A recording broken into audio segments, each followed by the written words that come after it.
आइए देखते हैं आज की उत्तर प्रदेश की तमाम बड़ी खबरें सिर्फ 5 मिनट में।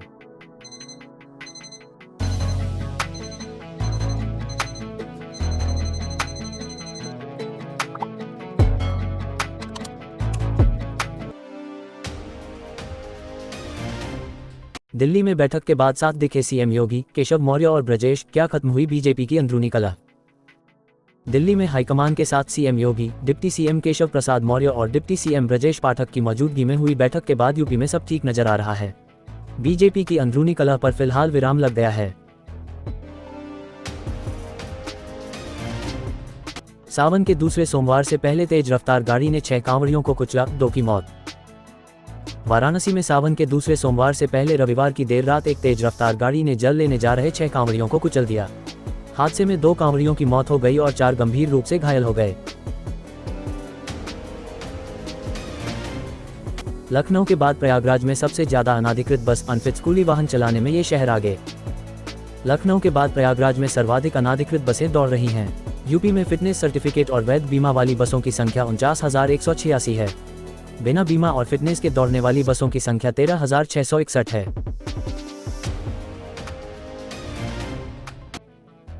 दिल्ली देहरादून हाईवे कांवड़ यात्रा की वजह से पूरी तरह बंद, जानिए कब तक रहेगी पाबंदी। डाक कांवड़ उमड़ने के साथ ही अब हाईवे पर ऑटो रिक्शा, विक्रम और ई रिक्शा नहीं दौड़ सकेंगे। रविवार से कांवड़ मेला समाप्ति तक हाईवे पर यही व्यवस्था लागू रहेगी। ट्रैफिक डायवर्जन प्लान भी बनाया गया है। मनीष सिसोदिया का और लंबा हुआ इंतजार, सुप्रीम कोर्ट ने ईडी को दिया टाइम। 16 महीनों से जेल में बंद दिल्ली के पूर्व उप मुख्यमंत्री और आम आदमी पार्टी के वरिष्ठ नेता मनीष सिसोदिया की जमानत याचिका पर आज सुप्रीम कोर्ट में सुनवाई होने जा रही है। 3 छात्रों की मौत के बाद बुलडोज एक्शन, 13 आईएएस कोचिंग संस्थानों के बेसमेंट सील। दिल्ली के कोचिंग सेंटर में 3 छात्रों की मौत के बाद ये कार्रवाई ओल्ड राजेंद्र नगर में कथित अतिक्रमण के खिलाफ की जा रही है। मौके पर स्थानीय प्रशासन और पुलिस के अधिकारी मौजूद हैं। गूगल ने डोनाल्ड ट्रंप सर्च पर लगा दिया बैन। एलन मस्क के दावे में कितना दम, क्या कह रहे समर्थक। अमेरिका में राष्ट्रपति चुनाव के लिए प्रचार अभियान जोर पकड़ चुका है। इस बीच एलन मस्क ने डोनाल्ड ट्रंप को लेकर एक बड़ा दावा किया है। कहा कि गूगल ने ट्रंप पर बैन लगा दिया। नेशनल टेस्टिंग एजेंसी एनटीए ने सीयूईटी यानी common university entrance test UG 2024 का रिजल्ट जारी कर दिया है। परीक्षार्थी एनटीए सीयूईटी की आधिकारिक वेबसाइट exams.enter.ac.in/QET योजक चिन्ह QETIC.netonline.in पर जाकर अपना परिणाम चेक कर सकते हैं। गोलीकांड में घायल अमू कर्मी की मौत, मृतक आश्रित को नौकरी देने की मांग। अमू के कर्मचारी नदीम महमूद की रविवार को जेएन मेडिकल कॉलेज में इलाज के दौरान मौत हो गई। बीते 24 जुलाई की सुबह पुरानी रंजिश को लेकर अमू कैंपस के अंदर उन्हें और उनके सगे भाई को गोली मारी गई थी। बिहार में बढ़े हुए आरक्षण पर लगी रहेगी रोक, सुप्रीम कोर्ट का स्टे हटाने से इनकार, नीतीश सरकार को झटका। बिहार में जातिगत आरक्षण की सीमा को बढ़ाकर 65% किए जाने के सरकार के फैसले पर लगी रोक को हटाने से सुप्रीम कोर्ट ने फिलहाल इनकार कर दिया है। अब सितंबर में इस केस की अगली सुनवाई होगी। सस्ते आईपीओ की धमाकेदार लिस्टिंग, पहले दिन ही 90% का फायदा, निवेशक गदगद। आरएनएफआई सर्विसेज की शानदार लिस्टिंग हुई है। कंपनी के आईपीओ 90% के प्रीमियम पर लिस्ट हुए हैं। इस आईपीओ का प्राइस बैंड 98 रुपये से 105 रुपये पर हुआ था।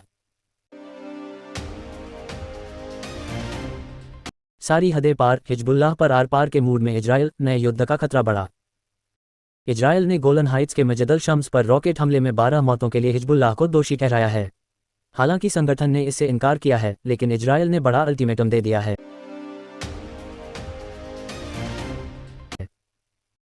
झारखंड के सीएम हेमंत सोरेन को बड़ी राहत, सुप्रीम कोर्ट ने बरकरार रखी जमानत।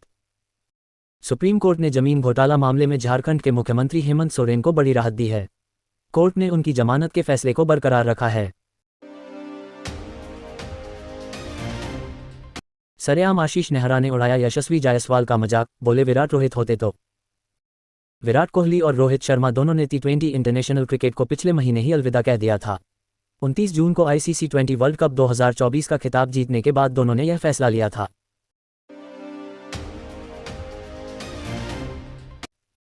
यशस्वी जायसवाल ने साल 2024 में उड़ाया गर्दा, 1000 रन बनाने वाले बने पहले बल्लेबाज की विराट कोहली के रिकॉर्ड की बराबरी। यशस्वी जायसवाल साल 2024 में 1000 रन बनाने वाले पहले क्रिकेटर बन गए हैं। यशस्वी ने 22 साल की उम्र में एक कैलेंडर ईयर में 1000 रन बनाकर विराट कोहली की बराबरी कर ली है।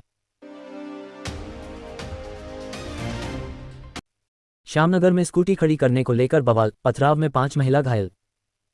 लिसाड़ी गेट के श्यामनगर में स्कूटी खड़ी करने को लेकर दो पक्षों में जमकर मारपीट के बाद लाठी डंडे चले। आधे घंटे तक जमकर पथराव हुआ, दोनों तरफ से 5 लोग घायल हो गए। अयोध्या राम मंदिर में होगी अंतर्राष्ट्रीय स्तर की फसाड लाइटिंग, भक्तों को दर्शन में होगी आसानी।